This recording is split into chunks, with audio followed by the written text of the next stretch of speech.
Halo semuanya, jadi kembali lagi bersama Anatomi Herophilus. Kenalin, aku Dian. Aku Murah.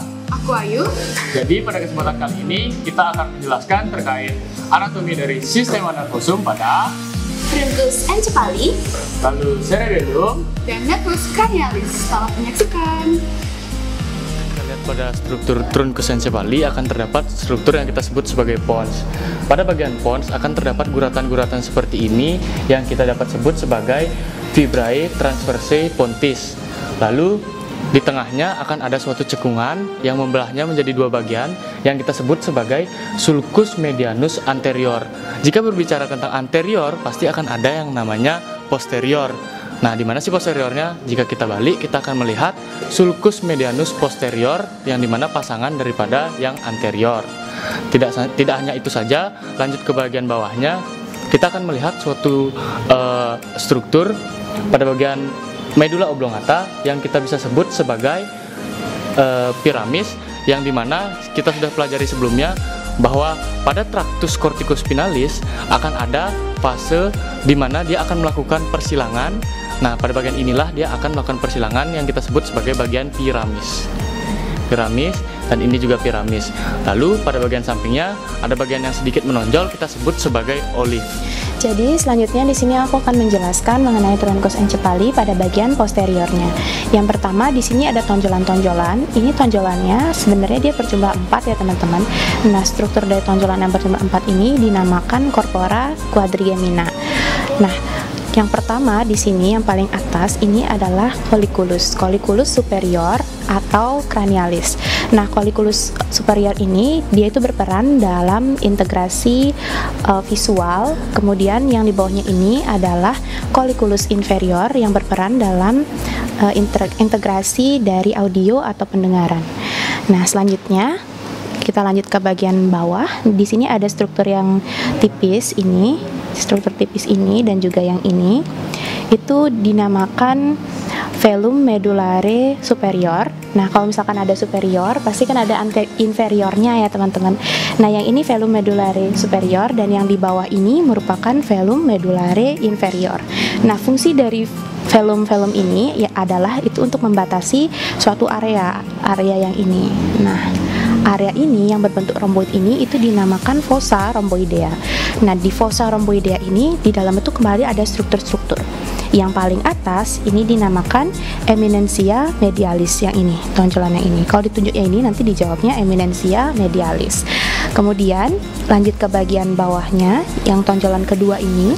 Tonjolan kedua ini itu adalah colliculus facialis. Nah, ini berkaitan dengan nervus cranialis 7 yaitu nervus facialis. Di bawah dari colliculus facialis ini itu ada suatu area yang ini. Area yang ini itu dinamakan area vestibular. Nah, selanjutnya di fossa rhomboidea ini ada satu struktur yang bentuknya itu khas, yang seperti garis-garis serat-serat ini itu dinamakan striae medullaris. Di bawah dari striae medullaris itu ada lagi struktur ini yang segitiga, yang ini itu dinamakan trigonum nervi hypoglossus. Kemudian yang segitiga yang di bawahnya ini yang lebih tipis, yang lebih kecil ini itu dinamakan trigonum nervi vagi. Nah, selanjutnya selesai dari area fossa rhomboidea tadi, kita lanjut ke bagian bawahnya. Nah, bagian bawahnya ini, yang tonjolan ini, itu dinamakan tuberculum gracile. Kemudian tonjolan yang ada di sampingnya ini dinamakan tuberculum cuneatum. Ini juga tuberculum gracile, yang ini juga tuberculum cuneatum. Nah, lanjut ke struktur yang ada di bawahnya, yang ini itu merupakan fasciculus. Kalau yang tadi ini tuberculum gracile, yang di bawahnya ini adalah fasciculus gracile. Begitu juga yang di sini ini juga fasciculus gracile. Di sebelahnya fasciculus gracile, tadi di atas ini tuberculum cuneatus, di bawahnya ini adalah daerah dari fasciculus cuneatus. Ini juga fasciculus cuneatus. Baik, itu saja bagian dari truncus encephalii pada bagian posteriornya ya teman-teman. Selanjutnya berbicara mengenai sistem nervosum. Pada struktur bagian kuning ini menandakan adanya suatu sistem nervosum.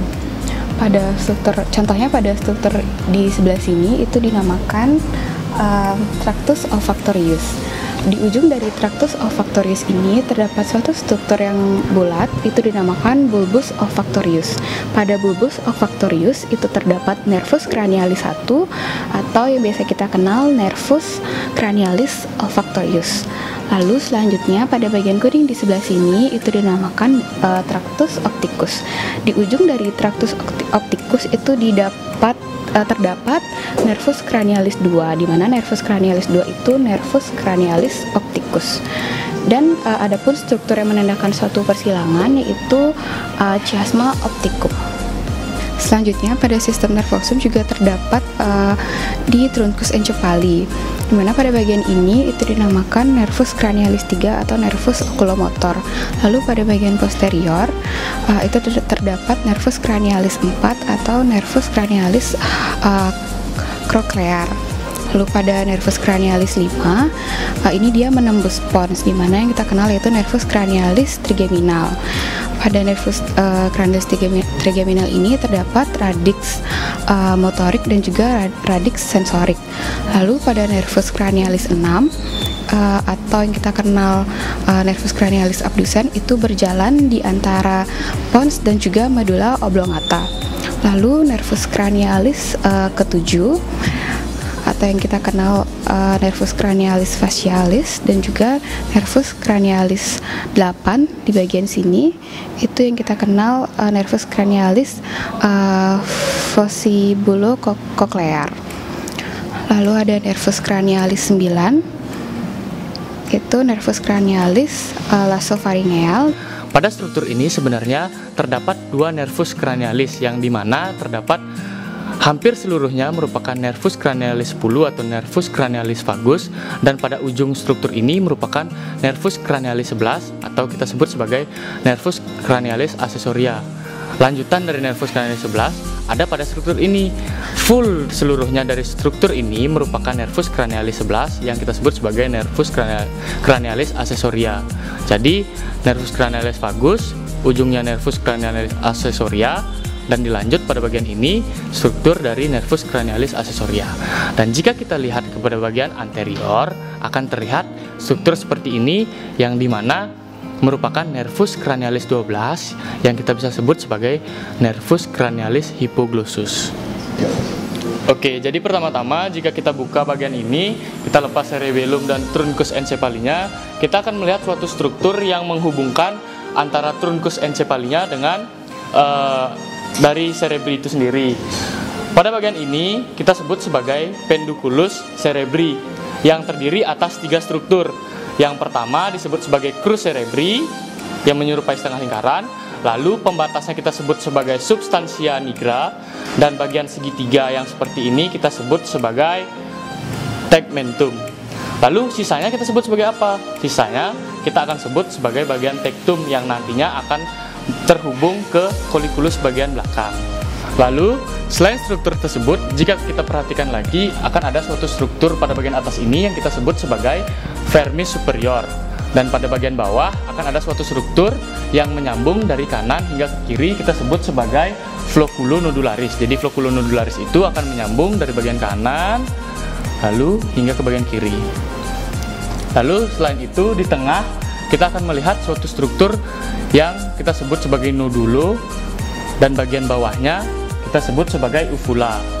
Dan di bagian sini yang menyerupai setengah lingkaran kita sebut sebagai tonsil. Lalu jika kita lihat dari arah posterior, kita akan melihat beberapa lobus yang dimana pada bagian atas ini kita sebut sebagai lobus anterior, dan pada bagian bawah ini kita sebut sebagai lobus posterior. Gimana sih cara membedakan bagiannya tersebut? Jadi di sini akan ada satu garis panjang yang melintang dan membagi mereka menjadi dua yang disebut sebagai visura prima. Lalu untuk lobus posterior itu dibagi lagi menjadi dua bagian, yang dimana posterior superior dan juga posterior inferior pada bagian bawah. Dan sudah sangat jelas dibagi oleh suatu visura yang disebut sebagai visura horizontales. Jadi secara total akan ada 3 lobus, yang dimana lobus anterior, lalu lobus posterior superior, lalu lobus posterior inferior yang dibagi oleh visura prima dan juga visura horizontales. Lalu jika cerebellum ini kita belah, akan terlihat suatu struktur di dalamnya, yang dimana jika kita ketahui pada bagian otak, substansia alba justru berada di tengah. Dan apa sih yang warna kuning-kuning ini? Yang warna kuning ini kita sebut sebagai nukleus, dan pada cerebellum terdapat 4 nukleus yang berbeda, yang dimana pada bagian yang paling atas ini ada nukleus dentatus, lalu nukleus emboliformis, lalu ada nukleus globulus, dan yang terakhir ada nukleus fastigial. Jadi ada 4: dentatus, emboliformis, globulus, dan juga fastigial atau fastigial. Oke teman-teman, sekian video pembelajaran dari kami. Semoga bermanfaat. Sampai jumpa.